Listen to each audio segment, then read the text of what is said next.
Hey guys, and welcome back to this channel. In this video I'll be showing you guys how you can create a fading gradient on Photoshop, like a transparent one. So make sure you have like a layer underneath your photo. Select your photo and then enable the clipping mask section.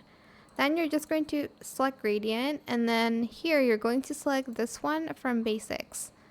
So I just selected this one, and make sure the method's classic and make sure the gradient is linear. You can also choose other gradients if you'd like to. Then I'm just going to, okay, now it doesn't want to work.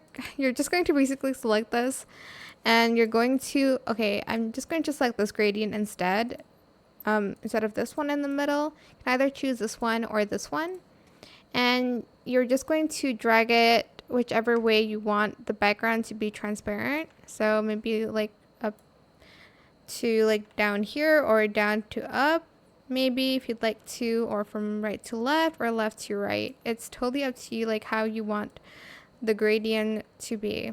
Well, where you want the gradient to be. What am I saying? Anyways, that is it for this video. I hope it was helpful for you guys. Don't forget to like, comment, share, and also subscribe to this channel if you haven't done that already. If you have any more questions about this video, just leave it in the comment section down below. I will try my best to answer them all for you guys. And if you found this video helpful, please click the thanks button as well. That is it. Thank you so much for watching. Bye.